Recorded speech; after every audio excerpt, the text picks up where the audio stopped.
Hello friends, welcome to our C programming tutorial series for beginners. We will try to cover all topic of C language in detail. So if you are beginner or college going student, then this series very useful for you. Today before starting our C programming series, we will discuss some topics that related to programming. So let's start our video. Consider a scenario where we want to perform a task by a computer. Task may be adding numbers or opening some files and writing data on it.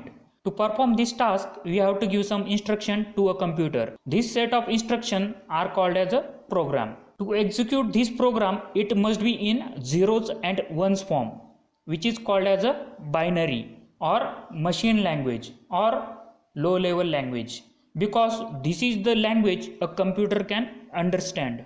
We see a computer can only understand binary. So let's look a reason why computers can only understand binary and not other formats. Consider your room's light bulb. You have only two options for this, on or off. Here on means 1 and off means 0. Similarly, a computer has made up of thousands of transistors. The task is performed by setting these transistors according to binary or zeros and ones. Okay guys, we get an idea of how a computer works using binary. Now let's take an example.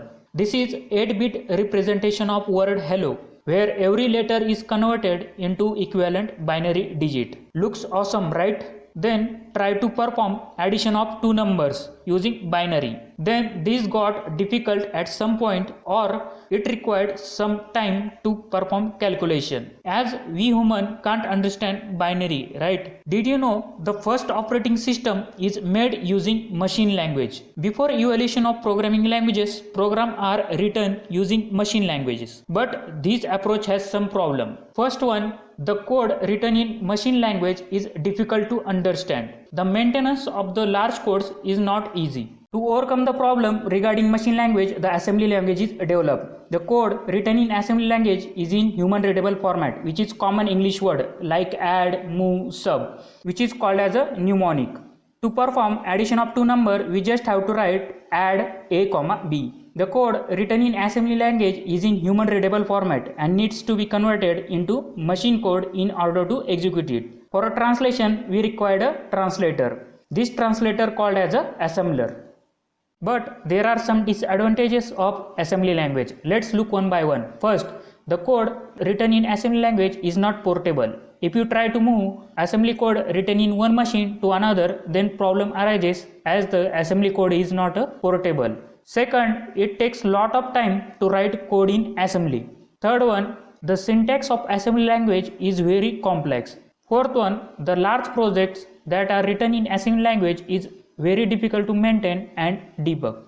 Then high-level language comes into picture to solve problems in assembly language. We can write portable programs using high-level language. The code written in high-level language is in human-readable format. So programmer has only focus on logic of a program. The code in high-level language is easy to read and write, and also debugging of a large project is easy. There are a lot of high-level languages available in the market. C, C++, Java are some of them. And lastly, we are going to see some information related to C language. C is a high-level language which is developed by Dennis Ritchie in 1972 at Bell Laboratory. Now let's see some features of C language. C as a base language, or we can say that C is a mother of all modern programming languages like Java, C#, because the concepts like array, functions, strings are still building blocks for all modern programming languages. Second, we can develop system programs using C language, like operating system, kernel, language compilers. The third main feature of C language is it is procedure oriented, so we can develop large projects easily. The large project is divided into functions, so debugging is also easy. C is a high level language and needs to be converted into machine code before execute it. The translator that we are required is called as a compiler. There are different compilers available in market like GCC, Visual C++, Small C and many more. That's it for today guys. If you found this video knowledgeable, please like and subscribe to our channel. If you have any query, you can comment below. Thank you. See you in next video.